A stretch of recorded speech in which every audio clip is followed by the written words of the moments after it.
tokratno oddajo Kako si prihaja Milena Andrejaš, ki sliši tišino telesa in razume jezik živali. Je šepetavka telesom ter energijska terapevtka. Vabljeni k ogledu oddaje.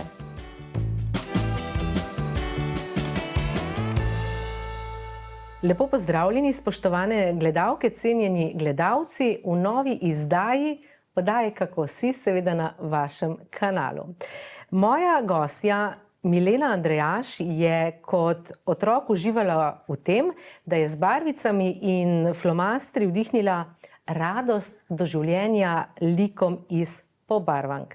Pravi, da je njeno poslanstvo še vedno isto, le da so barve zamenjale energije, like iz pobarvank pa živali in ljudje. Je šepetavka telesom, energijska terapevtka, raziskovalka življenja onkraj videnega. Živjo, Milena? Živjo. Se bova kar tikali, ker bo tako lažje glede na to, da se poznava. Pa začniva, kar saj malo sem že te predstavila, ampak zagotovo boš ti dodala še kaj zanimivega, ko te kdo vpraša, kdo si, kaj si, s čim se ukvarjaš, kako bi se predstavila? Predvsem to, kar delam, kar učim, je v bistvu že zadnjih 15 let tudi moj način življenja. Predvsem ne maram neke teorije, najrajši imam prakso, veliko samo raziskujem, veliko prakticiram in temu tudi ljudi spodbujam, da sami raziskujejo. Tudi rečem, ne meni nič verjeti, raziskuj, kaj ti veš o tem. In jih tudi na tak način opolnomočam. Je tako, dosti mi je uspelo še ohraniti to otroško radovednost. Skozi me zanima, kaj vse je še mogoče, kaj še lahko spremenimo, izboljšamo. In pa sicer ta otroška igrivost, ki tudi moj pristop dela. Pri meni so spremembe hitre, učinkovite in zabavne. Ni treba, da so počasne. Vse pri meni ni delovalo, ko sem probala na počas in na težek način. Ja, na težek način poznamo sicer tisto, da je ravno, ko je Gosenica mislila, da je konec sveta, se je spremenila v metulja. Tudi tvoje življenjsko poslanstvo se je pravzaprav rodilo iz bolečine. Kako se spominjaš tistega časa, ko ti uradna medicina pravzaprav ni več znala pomagati? Ja, to je bilo kar 20 let nazaj, približno. Dobila sem neke diagnoze, kao neozdravljivo. Začele so se hude bolečine v telesu. Jaz sem takrat, poleg redne zaposlitve, sem še podiplomski študij na fakulteti za upravo upravljala. In je bilo dejansko vsega veliko sem bila v glavi, veliko sem razmišljala, nisem bila povezana s telesom. In v bistvu je začelo moje telo kričati, hej, nisi na pravi poti, dejva, telo me je dejansko preusmerilo v drugo smer. In sem bila potem prisiljena ga poslušati. Kaj pa je bilo tisto prelomno spoznanje, trenutek, kakorkoli že to imenujeva, torej tisto, kar te je vodilo potem na to pot energijskega raziskovanja, pa tudi komunikacije? V bistvu je tako, uradna medicina, kot si povedala, ni delovala, tudi protibolečinske injekcije mi niso pomagale. Jaz sem bila skozi konstantno v hudih bolečinah in sem se zavedala zdaj, ali se smelim sama sebi, igram žrtev, ali pa dejansko vse spremenim. In jaz sem si takrat rekla, ne vem kako, ampak jaz bom to spremenila. In ko sem se jaz odprla za drugačne možnosti, so začele prihajati do mene informacije. In tako sem šla potem na eno delavnico, kjer sem se naučila nekih osnov ene energijske tehnike in v bistvu, ko sem prišla domov in ko so se te bolečine začele, sem uporabila to metodo in lahko krutim bolečino. To je bilo tisto prvo in to je v meni vzbudilo radovednost in sem šla še na več in vse več tehnik, metod, ker sem dejansko ugotovila, da pri vsaki metodi sem nekaj dobila, ni bilo pa to vse tisto, kar sem jaz rabila. In dejansko sem že več kot 15 let na ta način raziskujem, se udeležujem izobraževanj, predvsem iz Amerike, razne metode, tehnike. Predvsem pa praksa je pomembna. Ne? Da jaz pol tisto delam in je dejansko moj način življenja. Sem pa tudi glede pol, ko že nek določen čas ti delaš neke stvari, razviješ tudi neke svoje stvari. Ne? Sem tudi prebudila neke svoje kapacitete, ki jih imam.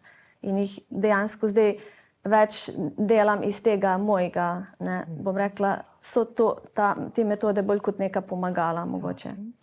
Torej, stopila si takrat, ko si to ugotovila, prišla do tega spoznanja iz nekih tradicionalnih okvirjev, se odločila za neko novo, pravzaprav zagotovo tudi zate neznano pot. Kako pa so to sprejeli tvoji bližnji, domači, ko si torej rekla, da zdaj pa zapuščaš svet, torej rekla si prava uprave in neke take varne, pravzaprav karierne poti in si se podala v nekaj povsem drugega? Ja, v bistvu, že ko sem jaz se izobraževala za ta znanstveni magisterij, se je to zgodilo, da sem šla jaz na to delavnico. In dejansko, ko sem jaz bila v 3. letniku doktorata prava na pravni fakulteti, je pač padla ta odločitev, da ne grem to pot, ki sem jo nekako imela, ker sem tudi uzavestila neke stvari v sebi, predvsem, da se ne rabim dokazovati. Ne? Da v bistvu, ne vem, lahko imam 10 doktoratov, dejansko nima veze. Pomemben je, da jaz vem, kdo sem in da stojim za tem, da se ne skrivam za nekimi maskami, titulami, da pač živim sebe. Ne? In dejansko me je tudi moje telo v to smer usmerilo. Rekla sem uvodoma, da si šepetavka telesom, pa dajva zdaj razložiti gledalkam, gledalcem, kaj pravzaprav to pomeni, torej kako poteka ta komunikacija. Ja, zdaj, če povem kar v praksi, jaz ponavadi ali se tu dobimo na 4 oči s skrbnikom in živaljo, ali pa če to nadaljavo. V bistvu kilometri niso pomembni. Sem tudi že delala s psom iz Amerike, iz Indije, s konjem iz Nemčije. V bistvu mi to ne predstavlja noben problem. Jaz dejansko ponavadi zaznam, kaj se dogaja v telesu. V bistvu moje telo mi velikokrat da informacije, kaj se dogaja v telesu živali oziroma človeka. Včasih tudi pride kakšna misel. Zdaj, če imam zaprte oči, včasih mi prav živali kak prav filmček pokažejo, ne, kaj se dogaja. Velikokrat pa dobim tudi informacije prek skrbnika, ko njega sprašujem in v bistvu živali so magic in včasih poskrbijo, da skrbnik pove točno tisto, kar one želijo. Če sem rekla šepetavka telesom, v mislih sem imela točno to, kar so zdaj lahko gledalci razbrali, šepetavka ljudem in živalim, ker to nekako gre pri tvojem delu z roko v roki, kaj ne? Ja.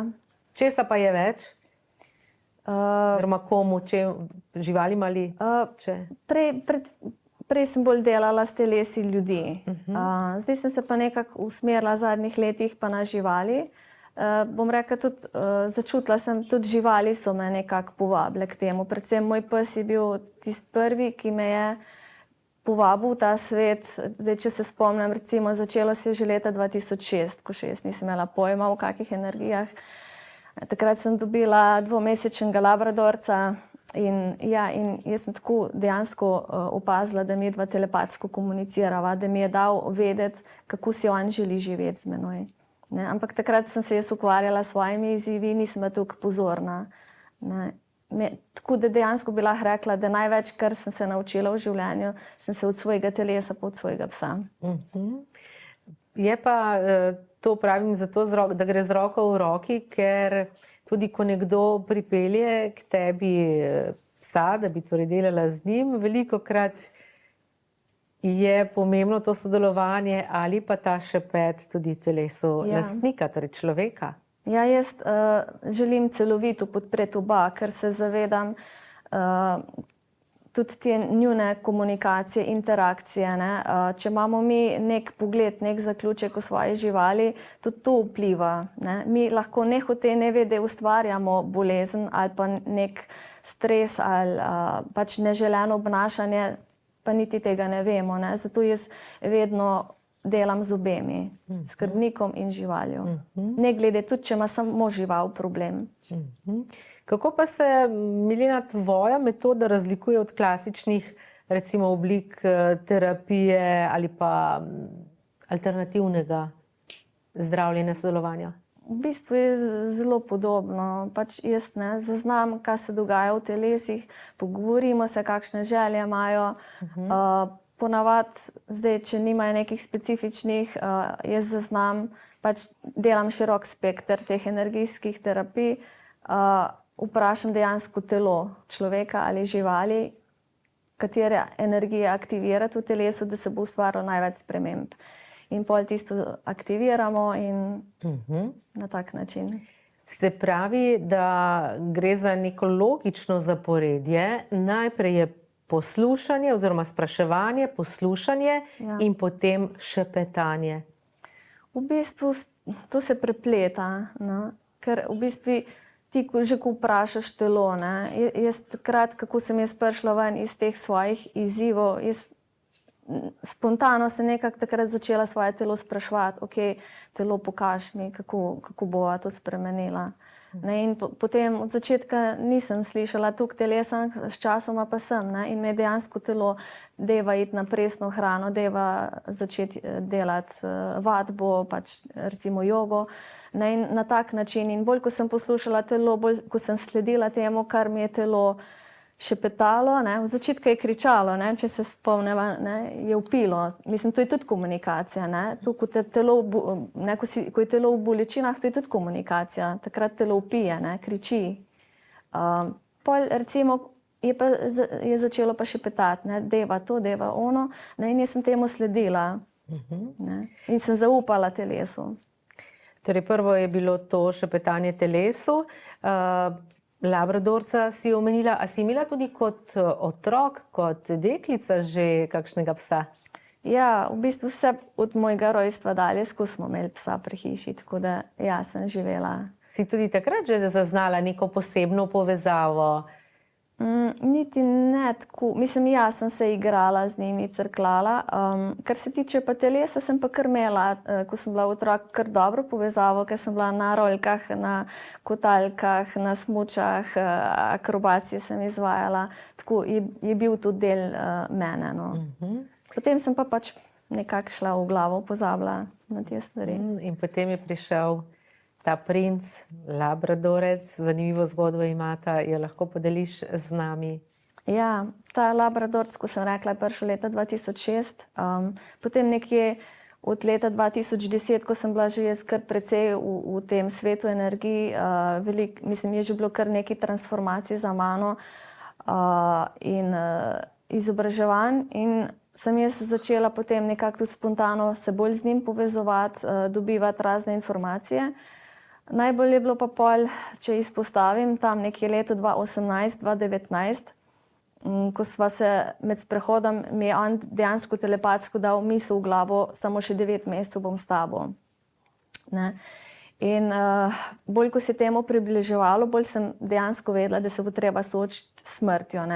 Zdaj, za ljudi sem že nekako od malega vedela, da se da komunicirati. Mislim, imam neke izkušnje in mi je bilo to nekaj, sem vedela, da ni konc, da smrt ne pomeni konc. Za živali pa nekako nisem nikoli niti pomislila, da bi šla raziskovati. Sem bila pa v tistem času na enem izobraževanju iz tujine, kjer pa se je govorilo o tem, sem pač izvedela, da obstaja tudi živalska reinkarnacija, da tudi živali, njihova duša oziroma bitje, da lahko se ponovno vrne z novim telesom in da lahko ti povabiš. In meni so ti dve informacije takrat ogromno pomenile, da sem vedela, ja, tudi pri živalih ni konc in lahko sva spet skupaj, lahko nadaljujeva zgodbo. In jaz sem si takrat po njegovi smrti drznila ga vprašati, če bi se vrnil. In je rekel, ja bom, ampak ne še zdaj. In tako, čez leto dni mi je dal prek enega druga psa informacijo, tu prihajam. In potem sem ga jaz vprašala, ok, kaj bo za ena pasma? In je rekel, mislim, in potem sem šla jaz, takrat sem še zaposlena v eni službi, in pridem v službo in mi reče sodelavka, ja, veš, jaz imam pa border collie, In sem vedela, aha, to je tvoj odgovor. In potem sem šla gledati oglase za border collieja in je bil tam en oglas, ki imel res specifično energijo, tako zelo posebno. Nisem vedela, kaj pomeni. Raziskovala sem še naprej. V glavnem prišlo je do tega, da ko sem se jaz nadaljavo povezala z mamico, ker so bili mladički še pri mamici, tako 2 tedna pred rojstvom sem ga jaz našla na Primorskem in ko sem se povezala z mamico, se je tako javil, ja, jaz prihajam. In prišel je oziroma šla si ga iskat in potem sta imela spet eno lepo skupno obdobje. Ja, v bistvu, mogoče bi še bilo zanimivo tudi to povedati. Jaz že takrat, ko bil on labradorc, jaz sem takrat začela te razne akrobacije delati s telesom. In mi je bilo prav wow, ko sem videla, kaj border collie zmorja njihove telesa. Ne? Ker labradorci pač nimajo tako fleksibilno, tako lahkotno telo. In on je vedel, da jaz fantaziram o tem, da bi bilo super med borderja. In mi je bilo zanimivo, da mi je dejansko uresničil to željo. Ko sem jaz izvedela, aha, border, wow, mi je šlo pač, sem bila ganjena. Ja, te vajine akrobacije gledalci lahko tudi vidijo na fotografijah in nekje sem prebrala, da to ni nek trening, uradni trening nekje, ampak da dejansko si to sama izpilila. Ja, jaz nisem nikoli mojega psa nekaj trenirala, sploh pa ne z neko hrano, s priboljški. V bistvu sem mu dala vedeti, kaj si želim, da bi naredil in sem mu podala tudi, da je sam pokazal, kaj si želim, kako. In dejansko je bilo vse spontano, ni bilo nobene nekega treninga. In isto tudi zdaj s tem novim psom, ki je zdaj pol leta star, ki je tudi border. No, ta border, ki je pravzaprav prišel iz labradorca, koliko časa sta bila skupaj na tej strani življenja? Ja, zdaj sva 4 leta. Že ko je prišel k meni kot najstnik, sem jaz zaznala, mi je dal informacijo, da je neka deformacija v telesu. Zdaj govoriva o katerem? O tem, ponovno reinkarniral. O tem borderju, ki se je reinkarniral. In tako pač ena veterinarka je opazila, da dejansko se je na lobanje poznalo, na obliki lobanje, da je bila neka deformacija in vsi ti psi, ki to imajo, je rekla, da živijo kratko življenje. In jaz pa, ko sem videla, spet sem se mogla pripravljati na to, njega sem pripravljala, izvajam tudi en telesni proces, ki dejansko pripravi telo in bitje na ločitev, da je bolj lahkotna. In v bistvu je bilo tudi edino, kar mi je pustil delati. Zavračal je, da bi mu jaz neke energijske terapije v smislu zdravljenja delala. In pač sva se mogla spet posloviti, vendar ta pes je še vedno z mano. Velikokrat ga čutim, zaznavam njegovo prisotnost, ko jaz delam z drugimi živalmi, tako sva povezana. Velikokrat pa torej danes to s tem na ta način, s temi metodami pomagaš tudi drugim, pridejo lastniki s svojimi psi, pridejo tudi otroci. Imela sem primer te sočutne podpore ob smrti hišnega ljubljenčka, ki tudi nudim, kjer sta osnovnošolka in mamica želele to podporo, ker nista mogle preboleti smrti psičke. In je bilo prav zanimivo. Otroci so bolj odprti za te stvari in mi je potem, ko sem jih jaz vodila čez ta proces, tudi ta punca dejansko je dobila sama neke informacije od psičke in je zdaj veliko lažje, drugače dojema to slovo, ker je v stiku, vidi, da ni konc. Rekli sva, oziroma uvodoma sem rekla, da si šepetavka telesom, torej ljudem, živalim, pa sva se zdaj osredinili na pse. Pri živalih tudi drugim živalim pomagaš? Ja, največ delam s psi. So pa tudi muce, hišni kunci, papiga, morski prašički. V bistvu lahko bi delala tudi enako z divjimi živalmi. Ni neke razlike.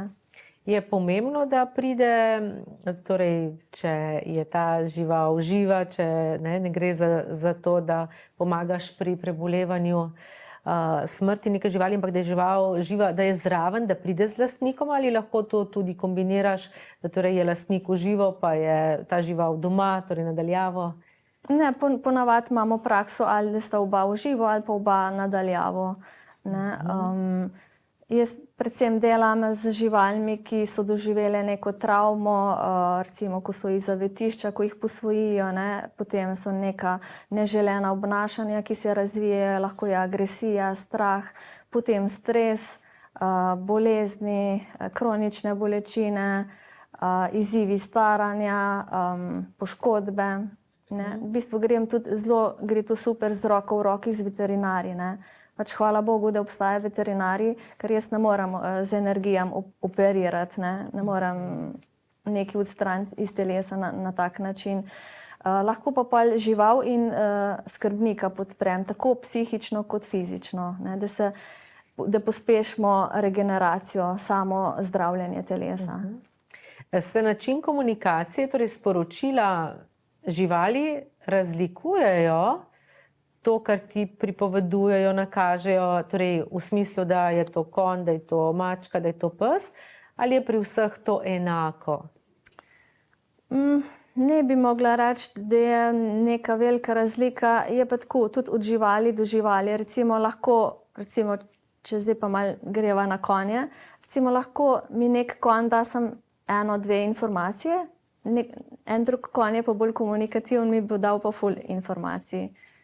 Čisto različno. Se pa velikokrat, bom rekla, ta komunikacija poteka v energijskem jeziku, kar pomeni, da ta naš verbalni jezik je zelo omejen napram energijskemu.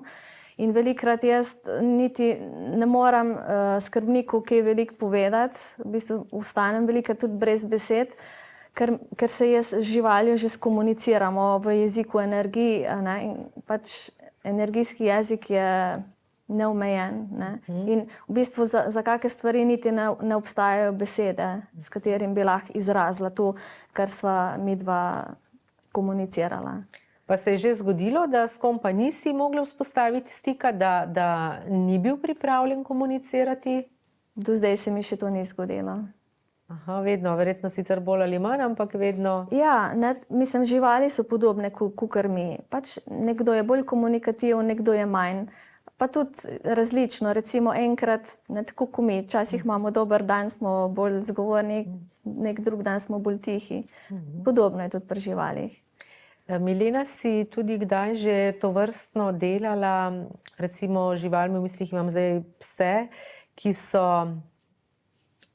zapuščeni, ki so morda bili zlorabljeni, ki so prišli iz nekih, jih je nekdo rešil, iz nekih dirk, tekmovanj in tako naprej? Bolj sem delala s temi, ki so iz zavetišč, ki so bili zlorabljeni, ali je bil to konj, ali je bil to pes, največ psi, ki so jih mogoče pretepali. Imela sem tudi en primer, ko kuža dejansko ni poznal trave, dokler ga ni ta nova skrbnica vzela k sebi, in je imel kar hude travme. Imajo ti psi potem razne izzive, ali pa to težavo, ko recimo greš ti v doma in pustiš žival samo doma, in tudi take izzive rešujemo. Ali pa recimo pri mucah, ki potem lulajo po stanovanju, kako rešiti ta problem. Se pravi, veliko teh podobnosti s človekom, tega obnašanja, in tako kot je vzgoja tam, je vzgoja tudi živali so seveda čutna in čustvena bitja. Ti je kakšen primer še posebej ostal v spominu? V bistvu vsaka žival, s katero sem delala, ne glede ali je šlo nadaljavo ali smo delali v živo, mi pusti pri srcu tak poseben pečat.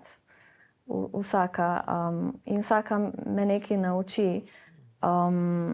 Včasih so bolj vesele zgodbe, take igrive. Včasih so mogoče malo bolj žalostne, predvsem takrat, kadar se gre za slovo, ne, ko dejansko pripravljam in skrbnika in žival na ta proces, ali pa se srečamo potem po slovesu in skupaj delamo. Velikrat smo imeli že tudi kak čudež, da dejansko so tudi veterinarji rekli, pa tudi jaz sem bila, vprašanje, če se bo tukaj sploh kaj spremenil, pa se je vse spremenil, ne. Pa so bile kronične stvari, večletne, recimo kronično tresenje tačk psa, ne, in se je z eno terapijo popolnoma spremenilo, se je prenehalo, ne. Ali pa osebnostno se velikrat spremenijo živali. Nikoli pa ne vem, kaj se bo spremenilo in če se bo karkoli, ker ni od mene odvisno. Ni te garancije, zagotovila. Ja, isto kot pri ljudeh, pač ne, jaz spoštujem željo živali oziroma človeka. Jaz naredim svoje delo, kar lahko, je pa pol tudi odvisno, koliko je človek ali pa žival pripravljena imeti teh sprememb, ne. Pa zdaj recimo, ne vem, če si žival zbira odhod, ne, pa me skrbnik prosi, daj pomagi, daj reš, ne, pač ne moram, ne. Jaz jo podprem pol v tem, kaj si ona zbira. Če si zbira zdravje, življenje, jo v tem podprem, okolikor si zbira odhod, ne. Tudi velikrat mi žival pol tudi reče na nek način, mislim, bolj ko jaz rabi moj skrbnik pripravo, ne. Ker mi smo zelo vezani na njih in težko spustijo in žival največ zaradi tega trpi, ne. Ker se lastnik skrbnik uklepa. Ne odveže. Ja, to je največji izziv in tukaj me najbolj prosijo za pomoč. Torej, na eni strani ta smrt in podpora tako živali kot tudi lastniku v recimo teh zadnjih fazah življenja. Me pa zanima, ali tudi si že imela kakšno terapijo, pa recimo s psičko, bodočo mamico, pa da so vedeli, da bodo lahko zapleti, pa da je bila ta priprava na kotitev, na porod. V bistvu, ja. Jaz dejansko tudi z vzreditelji sodelujem, ne, ti, ki so pač odprti za te stvari, ko se zavedajo, da lahko na ta način iz preventive, ne, ko delamo te stvari, pomagamo mladi mamici, žival je pod stresom takrat, ne, ko se to pripravlja. In jo podprem potem in mentalno, da je bolj umirjena in tudi, ne, da je, kar se zdravja tiče, ne, in da je manj možnosti, da gre karkoli narobe, ne, potem pri porodu in tudi naprej. Ali pa recimo tudi, ne, velikrat sem imela že tudi primer, recimo, ko je imela psička veliko večje leglo, ne, in to zelo izčrpa žival, ne, in sem jo potem podprla energijsko, da se je prej pomogla, da je bila lahko bolj prisotna s svojimi mladički. Ne. V pogovoru pred oddajo si mi rekla, da tudi živali, torej psi, se odločijo za samomor. Ja, tudi se zgodi. Pač živali imajo drugačen pogled na smrt, kakor mi, ne. Mene je zelo presenetilo, ko mi je moj pes leta 2019, ko sva se poslavljala, dal pogled, kako on doživlja smrt. Ne, in mi je bilo prav wow, ne, in predvsem živali nimajo pogleda, da je samomor nekaj narobe. One, če vidijo, da nekaj ne deluje, ali v telesu, ali na splošno v življenju, pač ne razmišljajo. In ker vejo, da ni konc, ne, da se lahko ponovno vrnejo. Tako da, ja. Kinologi sicer veliko govorijo o tem, kako se odločiti za psa, kako ga izbrati, veliko svetujejo tudi, pa vendarle se še zgodi, da se v družini odločijo za psa, ker je morda 3-letni otrok, 4-letni si ga zaželel, ker ga je videl v risanki, na neki fotografiji, v trgovini, na pločniku, kjerkoli že. In se morda za psa, najprej sploh za psa, potem pa tudi za vrsto, odločijo tako nepremišljeno. Kaj ti svetuješ? Ker tudi potem verjetno lahko pride do tega, da ni zadovoljen pes, kot si rekla, ali s svojim življenjem, ali z okoljem, v katerem živi. Ja, jaz predvsem svetujem, da si vzamejo čas, da dejansko poiščejo žival, ki je energijsko skladna z njimi. Ker če si ti bolj pasivn, ne, da ti ni neki dogibanja, potem je boljše vzeti, bom rekla, psa, ki je tudi pasivn, ne, ki mu ni do nekih akcij. Recimo, če si pa ti aktivn, tako kot sem jaz, ne, pač jaz energijsko sem z borderji zelo skladna, ker smo v gibanju. Ne, tudi na teh posnetkih vidimo, ne, kako sta bila usklajena. A pes čuti ali pa nasplošno žival, da morda je nekomu breme? Ja, recimo jaz vidim in tudi svetujem, da recimo, ko se ti posloviš od svojega ljubljenčka, najprej si vzeti čas pa preboleti to, če ne gre, ne, najprej to preboleti, ker vidim, ljudje včasih na vrat na nos novo žival zberejo, potem jo primerjajo s prejšnjo, kar je dejansko nemogoče, ne moreš te primerjave delati, niso preboleli, ta žival nova zaznava te naše travme, bolečine in je potem zmedena, ne ve, kaj si mi sploh od nje želimo, kaj pričakujemo in gre lahko zelo narobe. Ne, in zato jaz rajši, če se da prej, ne, smo pa že tudi na tak način polje reševali, da so pač preboleli najprej to smrt in se potem, pa smo delali tudi na odnosu, ne. Jaz dosti delam tudi na odnosu, kako, da si bolj povezan s svojo živaljo, da sta bolj usklajena. Kaj se lahko naučimo o sebi skozi žival, ki jo imamo? Ogromno. V bistvu živali nam kažejo ogledalo na nek način. Ne, jaz imam kar dosti primerov, ko imata skrbnik in žival iste izzive. Recimo sta oba pod stresom, imata celo iste bolezni. Ne, in takrat pol delam predvsem skrbnikom. Velikokrat tudi žival sama mi pokaže, lej, nisem jaz za navroč stol, ona ali on je, z njim deli. Ne. In potem delam s skrbnikom in se dejansko pri živali spreminjajo stvari. Ja, se pravi, je to sodelovanje in pravzaprav ta usklajenost med lastnikom in živaljo, konkretno, zdaj, če se o psih pogovarjava, zelo pomembna. Kaj pa se po tvojih izkušnjah dogaja v trenutku, ko žival zapušča fizično telo?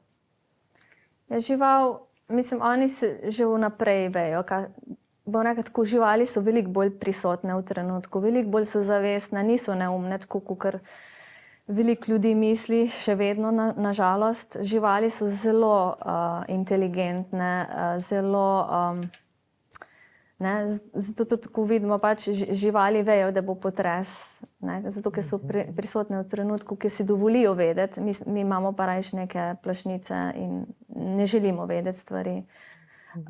Tako da mislim, meni je res užitek delati z živalmi in veliko se od njih naučim, ker drugače vidijo svet, kakor mi gledamo, ne? In mi se imamo še ogromno od njih za naučiti.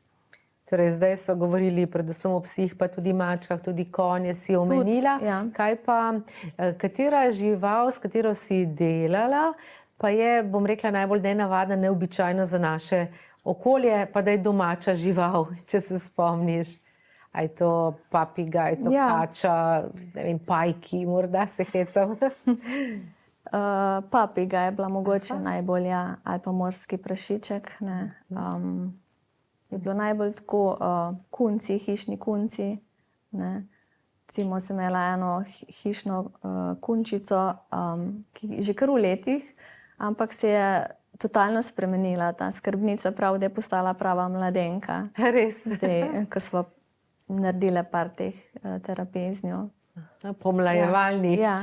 Energijsko pomlajevalnih. Ja, prav vitalna. 11 let je stara in je zdaj rekla tako, če se je spremenila, da je vitalna.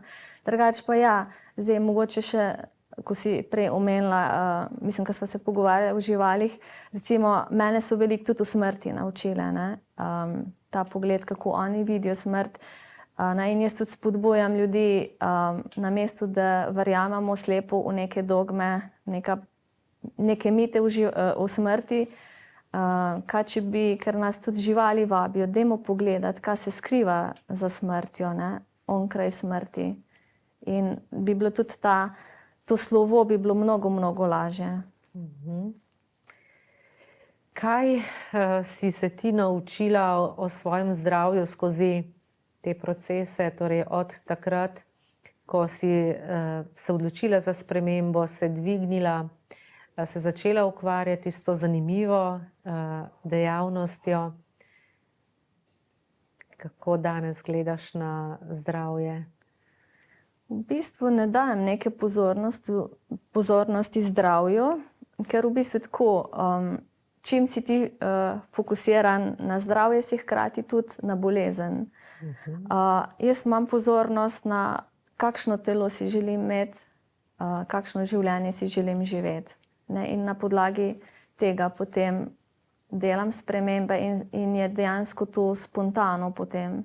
In tudi tako sem jaz prišla ven iz tistih izzivov. Jaz sem potem totalno nehala dajati fokus, kako se bom jaz pozdravila.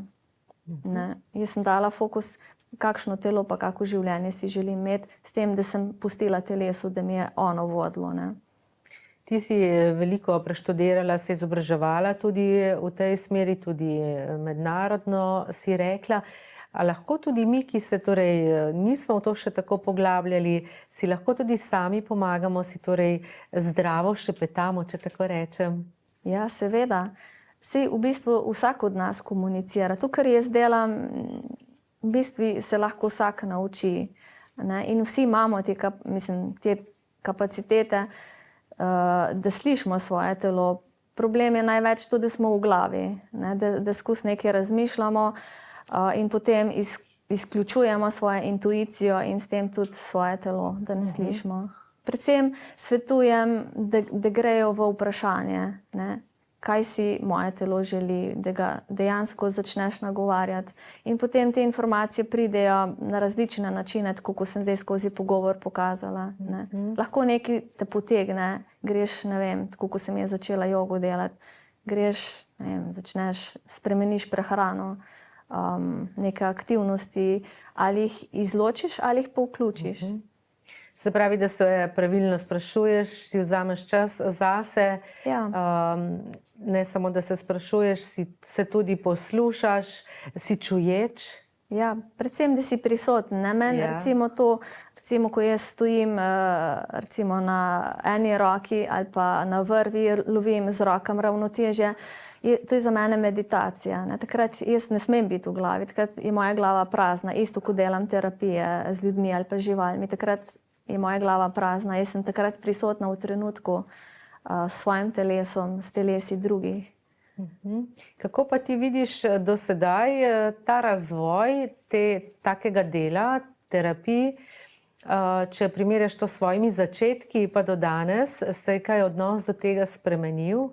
Ja, vse več ljudi ima podobne izkušnje, kot sem jaz imela, da so videli, da to, kar so prej delali, da ni delovalo in iščejo drugačne pristope in mislim, da je vse več tega in da v prihodnosti tudi bo vse več tega. Torej, da je svetla prihodnost tudi tovrstnega dela tega področja.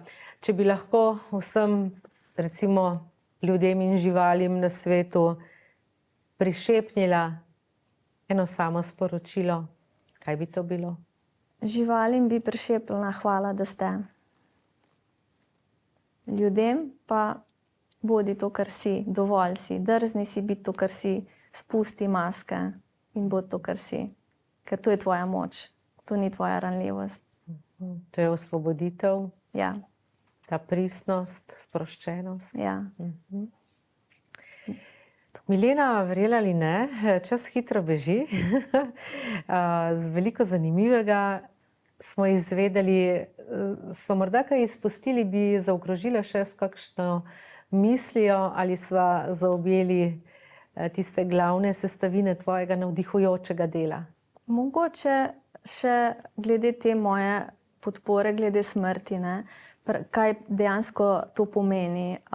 Pri meni dejansko dobijo odgovore, na katere nimajo. Ne? Na vprašanja, ki si jih ponavadi zastavljamo, ne? A je trpel moj ljubljenček, sem ga prehitro peljala evtanazirati, občutki krivde, obžalovanja. Ne? In dejansko mi te stvari upuščamo in potem jih jaz vodim, da se sami prepričajo, da oni dobijo odgovore, ne da jim jaz dajem.